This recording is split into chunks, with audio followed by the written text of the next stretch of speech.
Candela Sol Rodriguez Labrador was born on November 16, 1999 in Argentina. She was the second child of Alfredo Rodriguez and Carola Labrador. The family lived in the town of Villa Tesei in Buenos Aires province. Candela was known to almost everyone in the neighborhood, and her close friends described her as a friendly and cheerful girl who was easy to talk to. On August 21, 2011, she left home to meet her friends from her scout group and disappeared without a trace. At that time, Candela's father, Alfredo, had already been in prison for more than 14 months. He had been arrested for aggravated theft in the municipality of Morón. Therefore, the girl's mother had to go to the police herself to report her daughter missing. Afterward, Carola found the strength to publicly address her daughter's kidnappers and demand her immediate release. On August 23 of that year, a large-scale search for the underage girl began in several neighborhoods. But despite all the efforts of law enforcement, no clues to her whereabouts were found. The next day, another search was conducted, this time covering a much larger area of Buenos Aires province. And although by that point some people were already whispering that the reason for the child's abduction was a settling of accounts involving her father, the Provincial Ministry of Justice and Security quickly dismissed this version. The reason was that, according to law enforcement, Alfredo Rodriguez, Candela's father, had virtually no connections to the criminal underworld despite his incarceration. However, this statement was somewhat premature. At the time, provincial police officers, Justice and Security Minister Ricardo Casal, Chief Inspector Juan Carlos Paggi, and Public Prosecutor Marcelo Tavallaro were working on the case. In addition, a group of psychologists was involved in the investigation, working primarily with Candela's relatives. During one of the first days, Carola received several calls from an underage girl who claimed that Candela had been kidnapped, was being held captive, and had been subjected to various forms of physical violence. However, the authorities were able to quickly determine the location from which the calls were being made. It eventually turned out that the caller was a girl Candela's own age. She had simply made a bet with her older brother and, as punishment, had been forced to carry out some strange actions, including making those calls. Given the circumstances, this was a cruel and reckless act. It should also be noted that, at the time of her disappearance, Candela already had her own cell phone, but it had been blocked for non-payment. Nevertheless, the authorities managed to pressure the cell phone provider into reactivating the SIM card in order to track the device's location. Ultimately, however, these measures did not produce the desired results. On August 25, Carola organized a kind of march and called on the authorities to launch new search efforts for her daughter. Apparently, the woman was convinced that Candela or her captors would see the event on television. Therefore, she addressed the alleged perpetrators again, saying that she knew what they looked like and that she would definitely find her daughter. It seemed as though Carola actually knew the people who might be behind Candela's kidnapping. However, Minister Ricardo Casal did not comment on the woman's statement and simply announced that anyone who could provide information about the child's whereabouts would receive a reward of 100,000 pesos. On August 27 of the same year, Carola again insisted on sending a direct message to the kidnappers through the media. The woman believed that the people holding her daughter captive understood that their time was running out. In her new message, she even referred to them as boys, which could create the impression that she knew them. It seemed as though Carola's words had finally been heard. At the very least, the woman received a call the next day from the alleged kidnappers. They assured her that she would not see her daughter until she returned the money. They also told her to ask her husband where he had hidden the money. It is not certain whether the woman managed to speak to her husband, who, it should be remembered, was serving a prison sentence. What is certain, however, is that on August 29, Carola led another demonstration and again spoke to media representatives. In her new message to Candela, the woman stated that she was close to finding her. On the morning of August 30, several Argentine celebrities launched a campaign called 48 Hours for Candela. Their main goal was, of course, to find the child. The next day, several operations were carried out in the area where the girl lived with her mother, brother, and sister, as a result of which the authorities managed to find Candela's lifeless body. She was found inside a small bag by the side of the Acceso Oeste service road, about 30 blocks from the family's home. That evening, authorities impounded the vehicle of a man named Juan Manuel El Gordo Velasco, a neighbor of the Rodriguez family. He was suspected of being involved in the girl's kidnapping and murder, so evidence could possibly have been found in his vehicle. On the morning of September 1, 2011, an autopsy of Candela's body was performed. It revealed that the girl had been killed on either August 29 or 30. The primary cause of death was mechanical asphyxiation. Furthermore, the coroner's report pointed to another horrific circumstance. According to the report, the girl had been forced to perform sexual acts just moments before her death. Candela's funeral took place that same day. Literally all of her family members, as well as numerous sympathetic citizens, came to express their condolences. On September 2 of that year, law enforcement turned their attention to the former partner of the murdered girl's aunt. This man, known by the nickname Huevo Martin, had a long criminal record related to trafficking. However, he too had nothing to do with the kidnapping. On September 5, Morón Prosecutor General Federico Neva Woodgate suggested that the murdered girl's body had probably been thoroughly washed by the perpetrators before being disposed of.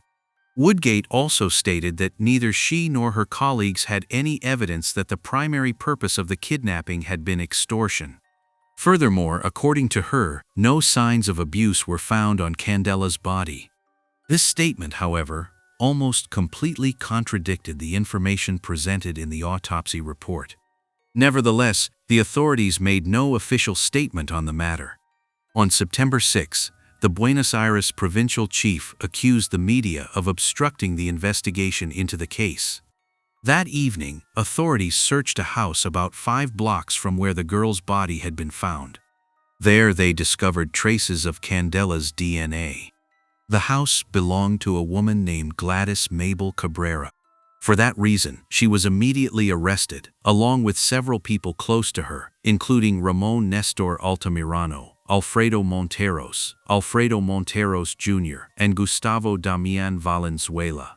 Police officers then carried out a second, much more thorough search of Gladys Cabrera's house and confiscated almost all of the dishes, many of which still contained food remnants. On the evening of September 7, 2011, the results of the examination were released. At the same time, it was revealed that Candela's DNA had been found on one of the glasses.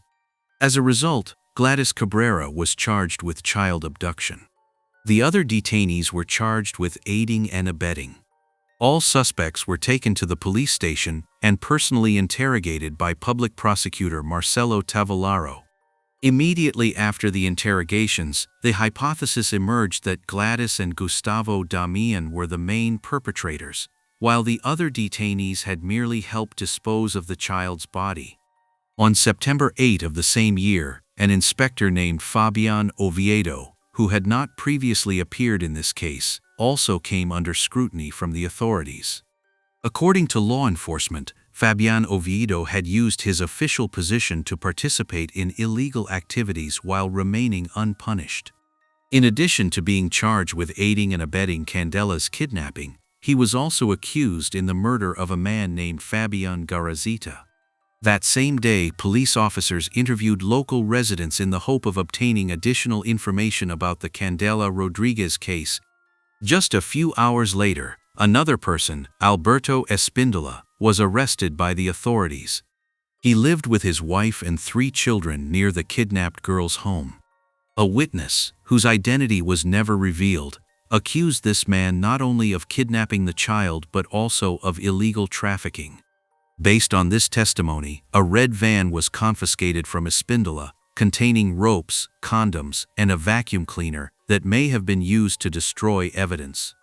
It was essentially this witness who pointed to Espíndola and helped the authorities connect most of those arrested to Candela's disappearance. On September 9, after another series of interrogations, everything suddenly changed. Ultimately, Hugo Elbio Bermudez was declared the prime suspect, while the other detainees were accused only of aiding and abetting the crime. That same day, lawyer Luis Carpenedo requested the immediate release of his client Alfredo Monteros and Monteros's son.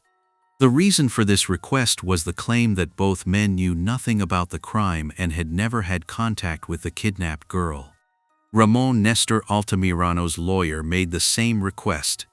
Not only did he declare his client innocent, but he also accused the main witness of making false statements for the sole purpose of obtaining a reward that had already reached 400,000 pesos.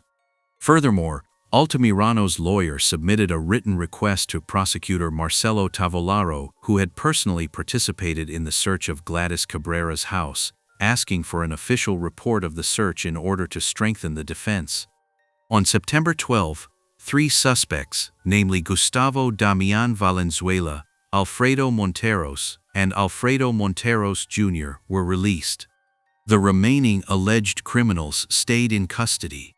Around 8 p.m. that same day, a public protest was held, organized by Ramon's wife. Its sole purpose was to persuade the authorities to release her husband. Amazingly, after 11 p.m., several more arrests were made, also related to Candela's kidnapping. The first to be arrested were taxi driver José Luis Flores, known as El Pollo, and his partner, Liliana Susana Cabrera. Another detainee was a man named Fabian Espindola. It is noteworthy that, at the time of his arrest, he was in the hospital because of a recent assault. However, the following morning, the lawyer for José Luis Flores and his partner managed to secure their release. On September 14, the investigation into this case took a new turn, albeit briefly. The authorities focused on information regarding the kidnapping of Alejandra Romagnoli, Candela's aunt, which had taken place at the beginning of the summer that same year. However, the theory that Alejandra Romagnoli and Candela Rodriguez had been kidnapped by the same people could not be confirmed. Meanwhile, Ramon Nestor Altamirano, who had previously been arrested as a suspected accomplice in the kidnapping, once again declared his innocence. He contacted prosecutor Tavolario and personally provided information about some people he allegedly saw at Gladys Cabrera's house. On the evening of that same day, 2 more people were arrested, Fabian Gabriel Gomez and Guillermo Lopez. They were linked to a phone call received by Carola Candela's mother on August 29 and apparently had some connection to the already known Hugo Bermudez. The prosecutor personally recorded their statements, and both declared their innocence. I would like to clarify that, at that time, 7 people were still in custody. Almost all of them had been arrested on the basis of the testimony of an anonymous witness whose identity remains unknown. On September 17, several local media outlets confirmed that Hugo Bermudez had indeed been in contact with Carola Candela's mother. That same day, a large-scale investigation into the cell phone data of those arrested began. 2 days later, Ramon Nestor Altamirano's lawyer met with media representatives and announced that his client's DNA tests had come back negative. On September 21, the authorities began searching for another suspect, pointed out by the previously arrested Alberto Espindola. Shortly afterward, however, Espindola stated that law enforcement had forced him to confess involvement in the case. By then, Carola Labrador, Candela's mother, no longer had any doubt that the kidnapping had been a form of revenge against her husband. However, she continued to deny knowing any of the detainees and defended her daughter's father, Alfredo Rodriguez, as best she could. On September 25, 2011, Public Prosecutor Marcelo Tavolario issued another statement saying that any of those previously detained could have been involved in Candela Rodriguez's death. However, because of the numerous errors and inconsistencies committed during the investigation, the authorities had to make the difficult decision to release all the suspects and start the investigation over again. It was not until 2017, more than 6 years after the crime, that the criminal court of the municipality of Morón finally issued its verdict. Hugo Elbio Bermudez, 63, and his accomplice Leonardo Daniel Gera were sentenced to life imprisonment for the unlawful deprivation of liberty and the murder of a minor. The court also issued a ruling against Gabriel Fabian Gomez, 49, who was sentenced to 4 years in prison as an accessory.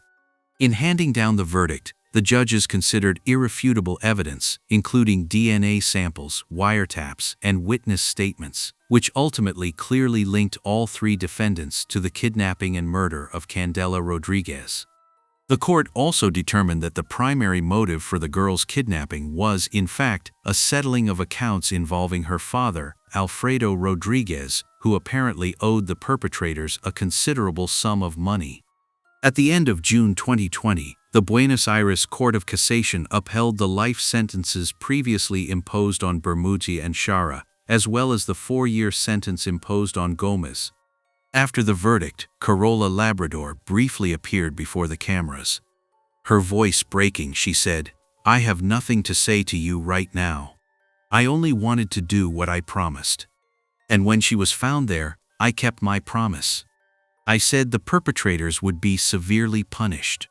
Now I just want to return home to my children. This won't bring her back, but justice has finally been done." Thanks for watching, and take care.